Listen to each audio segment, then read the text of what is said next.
कह रहा है कि गिवन टू इंडिपेंडेंट इवेंट्स, मतलब पहले ही हमको कंफर्म कर दिया कि इंडिपेंडेंट इवेंट्स हैं A and B, such that कि प्रोबेबिलिटी ऑफ ए जो है वो 0.3 है, प्रोबेबिलिटी ऑफ बी जो है 0.6 है।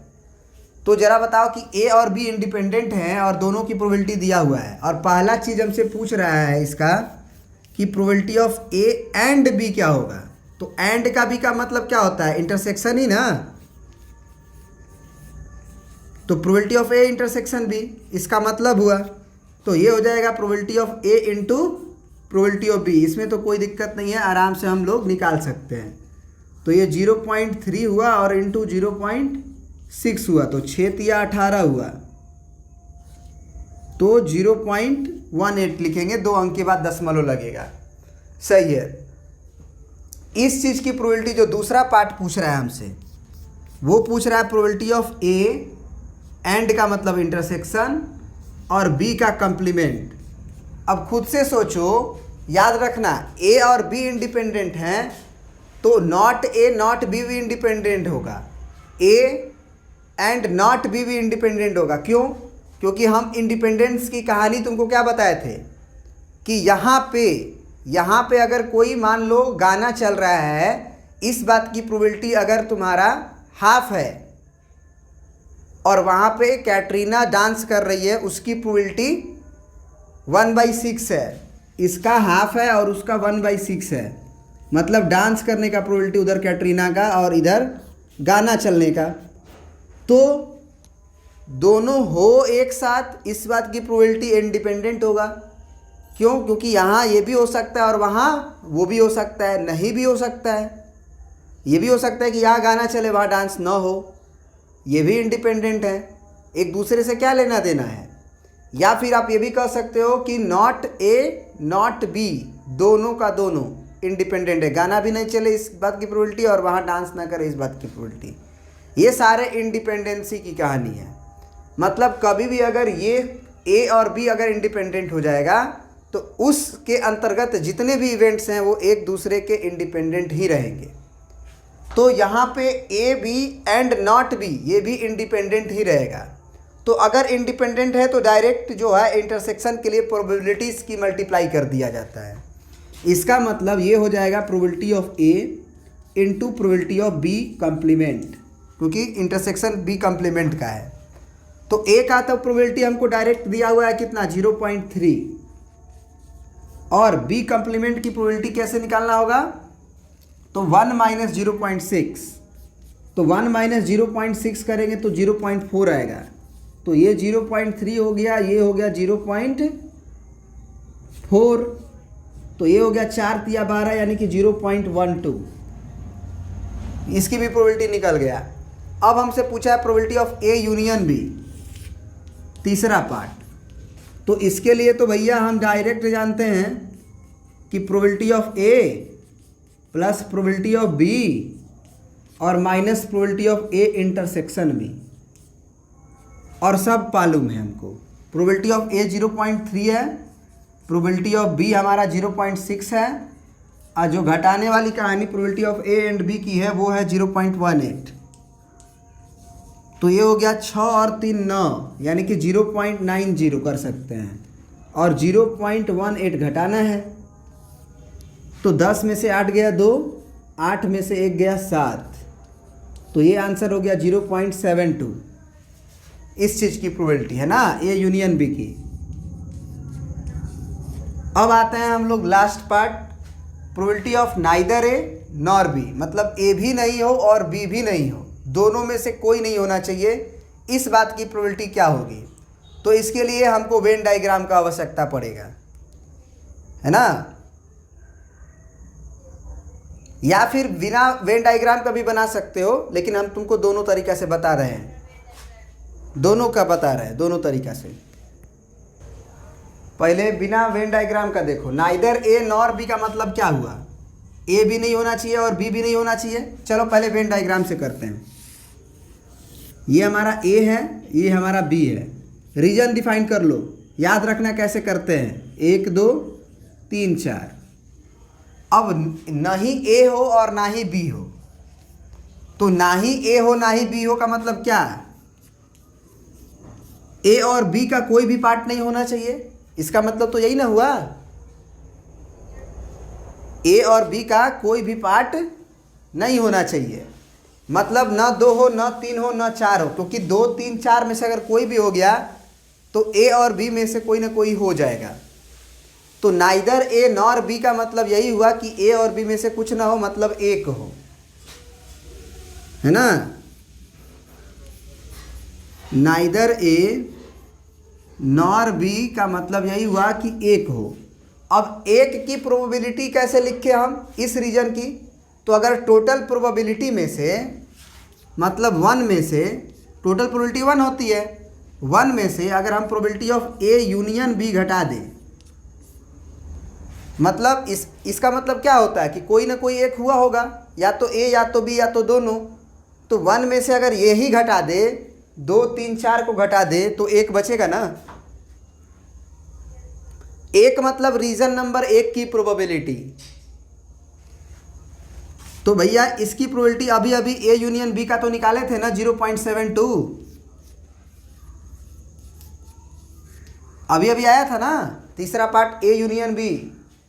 तो 1 माइनस 0.72 डायरेक्ट कर देंगे, तो 1.00 लिख दो, यहाँ 0.72 लिख दो, 10 में से 2 गया 8, 9 में से 7 गया 2, तो इसकी प्रोबेबिलिटी हो गई 0.28। वेन डायग्राम से चीज़ें चमक जाती है। अब बिना वेन डायग्राम का सोचो, बिना वेन डायग्राम का सोचोगे तो बड़ी तकलीफ बढ़ेगी, क्योंकि नाइदर ए नॉर बी, ना ए हो ना बी हो, तो दिमाग से सोचना पड़ेगा। तो ऐसे ही कर लो, ठीक है। चलो नेक्स्ट देखो, ये भी क्वेश्चन बड़ी इंपॉर्टेंट है, कंफ्यूजन होता है इसको बनाने में। कह रहा है कि अ डाई इज टोस्ड थ्राइस, माने एक डाई को 3 बार उछाला गया, 3 बार उछाला गया, तो इतना सही समझो कि डाई है, डाई है तो 6 गुना 6 गुना 6, एक डाई को उछालोगे 6 तरह के नंबर आएंगे, 6 तरह के नंबर आएंगे। तो total number of sample space की बात किया जाए तो ये 6 गुने 6 गुने 6 होगा, और 6 के 36, 6 के 216 होता है। तो टोटल जो इवेंट परफॉर्म होंगे वो 216 होंगे। इसमें हमसे पूछ रहा है कि find the probability of getting odd number at least 1, probability of getting odd number at least once, मतलब कम से कम एक बार ऑड नंबर आ जाना चाहिए तीनों में से। तो इसको हम एग्जैक्टली में बदलेंगे। कैसे एग्जैक्टली में बदलेंगे? तो प्रोबेबिलिटी ऑफ एग्जैक्टली 1 है ना, एग्जैक्टली 1 टाइम्स ऑड नंबर, या फिर probability of exactly 2 times odd number, या और ये प्लस का मतलब और होता है, और probability of exactly 3 times odd number, और 3 बार ही उछाला गया है, तो तीनों बार अगर ऑड नंबर आ गया कहानी खत्म। अब तुम सोचो कि एट लीस्ट 1 का मतलब क्या? कम से कम एक बार तुम्हारा ऑड नंबर आ जाना चाहिए। तो ये होगा तो भी एक बार आ ही जाएगा, ये होगा तो भी, अगर एग्जैक्टली 2 बार आए तो भी तो एक बार आ ही जाएगा, और एग्जैक्टली 3 बार आए तो भी तो एक बार आ ही जाएगा, हो जाएगा। तो अब और का मतलब होता है कि ये होगा तो भी हमारी एक को ऑड नंबर आ जाएगा कम से कम एक बार, ये होगा तो भी, ये होगा तो भी, तो प्लस होगा ना, और की जगह पे प्लस कर देंगे। लेकिन इस तरह से अगर तुम प्रोबेबिलिटीज निकालोगे तो ज़्यादा काम करना पड़ेगा, तो इसको हम इस तरह से सोचते हैं। कि अगर एक 3 डाइस को हम उछालेंगे तो क्या होगा, क्या होगा, कम से कम एक बार ऑड आएगा या कम से कम 2 बार ऑड आएगा या क्या आएगा तुम्हारा, एक बार ऑड आएगा, नहीं तो दोनों का दोनों बार ऑड आएगा, या तो तीनों का तीनों बार ऑड आएगा, और नहीं तो एक ही केस और बच जाता है कि एक भी बार ऑड ना आए, मतलब no odd occurs any time, occurs any time, मतलब तीनों बार में एक भी बार ऑड न आए। क्या टोटल घटनाएं हो गई, एक भी बार ऑड ना आए, एक बार ऑड आए, 2 बार ऑड आए, तीनों का तीनों बार ऑड आए, तो इस टोटल प्रोबेबिलिटी का सम कितना होगा, अगर हम जोड़ें तो 1 होगा, क्योंकि टोटल इंटायर प्रोबेबिलिटी का सम तो 1 होता ही है। तो एक भी बार ऑड ना आए, कम से कम एक बार ऑड आए, सॉरी कम से कम नहीं, एक भी बार ऑड नहीं आए, एक बार ऑड आए, 2 बार ऑड आए, तीनों का तीनों बार ऑड आए, इसका सम होगा 1। तो अगर हमको कम से कम अगर एटलीस्ट 1 की प्रोबेबिलिटी निकालना हो, एटलीस्ट प्रोबेबिलिटी ऑफ गेटिंग ऐसे लिख लेना पूरा बढ़िया से, probability of getting odd number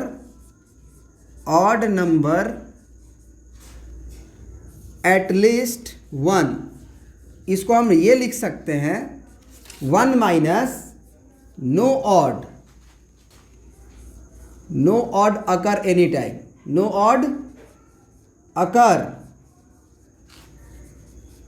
any times, मतलब 1 में से अगर हम इस बात की प्रोबेबिलिटी घटा दें कि एक भी बार ऑड ना आए तो 1 होती है टोटल प्रोबेबिलिटी, उसमें से अगर एक भी बार नहीं आना, एक भी बार ऑड ना आए, इसकी प्रोबेबिलिटी घटा दें तो भैया कम से कम एक बार तो आएगा ना ऑड नंबर की प्रोबेबिलिटी, तो ये काम आसान हो जाएगा।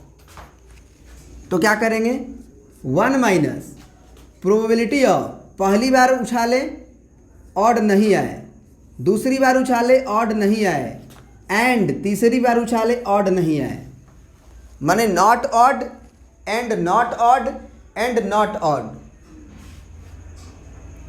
अब बताओ कि क्या ये जो डाइस उछाल रहे हैं, ये डाइस उछालना इंडिपेंडेंट इवेंट्स है कि नहीं है, खुद सोच के देखो ना, क्योंकि पहली बार डाइस को उड़ाने से जो नंबर आएगा, क्या इस बात का फर्क पड़ता है दूसरी बार डाइस को उड़ाने से? पहली बार कुछ भी आया, दूसरी बार भी कुछ भी आएगा, ऐसा थोड़ी है कि पहले ऑड आ गया तो दोबारा ऑड नहीं आएगा, आ सकता है, कुछ भी आ सकता है। तो 1 माइनस डायरेक्ट इनटू कर देंगे, मतलब प्रोबेबिलिटी ऑफ ऑड ना आए इनटू प्रोबेबिलिटी ऑफ ऑड ना आए और प्रोबेबिलिटी ऑफ ऑड ना आए डायरेक्ट, क्योंकि इंटरसेक्शन में हम बताए थे कि प्रोबेबिलिटी ऑफ पहली बार ऑड आए इनटू प्रोबेबिलिटी ऑफ ऑड आए यदि पहली बार ऑड आ चुका है, इनटू प्रोबेबिलिटी ऑफ ऑड आए यदि पहली बार में भी ऑड आ गया हो, दूसरी बार में भी ऑड आया हो। क्या फ़र्क पड़ता है यार, पहली बार में आया हो, तीसरी बार में आए, कोई फ़र्क नहीं पड़ता, डायरेक्ट इनटू करेंगे। तो 1 माइनस प्रोबेबिलिटी ऑफ पहली बार में ऑड न आए, तो ऑड पहली बार एक डाइस को न फेंकोगे, तो एक डाइस को फेंकोगे ऑड नहीं आए, तो ऑड नहीं आए का मतलब या तो 2 आएगा, या तो 4 आएगा, या तो 6 आएगा। इसका मतलब ऑड नहीं आएगा, मतलब प्रोबेबिलिटी उसकी कितनी हो जाएगी, 3/6। फिर डाइस को फेंके हो ऑड नहीं आए, उसकी प्रोबेबिलिटी 3/6, फिर 3/6। तो एक्चुअल में ये कितना आएगा, 1/2, 1/2, 1/2, यानी कि 1 माइनस 1/2 दूना 4 दूना के 8, तो 8 में से 1 गया 7, यानी आंसर तुम्हारा क्या हो जाएगा 7/8। क्या ये बात तुम्हें समझ में आया?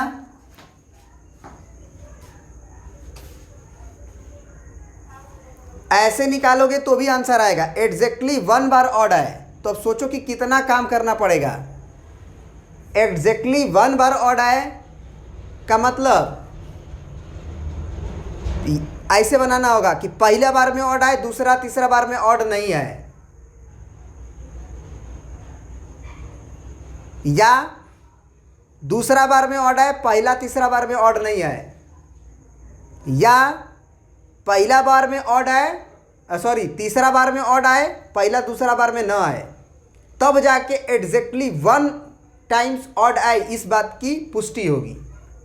फिर अगला है एग्जैक्टली 2 टाइम्स ऑड आए, मतलब पहला बार ऑड आए, दूसरा बार ऑड आए, तीसरा बार ना आए, तब एग्जैक्टली 2 बार आएगा। या पहला बार ऑड आए, तीसरा बार ऑड आए, दूसरा बार ना आए, या दूसरा बार ऑड आए, तीसरा बार आए, पहला बार ना आए। तो इस तरह से केसेस जो है बहुत ज़्यादा बनाना पड़ जाएगा, इसीलिए हम लोग डायरेक्ट किए 1 माइनस एक भी बार ऑड ना आए। तो टोटल प्रोबेबिलिटी में से अगर एक भी बार ऑड ना आए घटा दें, तो निश्चित रूप से कम एक बार ऑड आया होगा, इस बात की प्रोबेबिलिटी आ गई होगी। ओके, मिला लीजिए। अब बढ़ते हैं नेक्स्ट वीडियो की तरफ।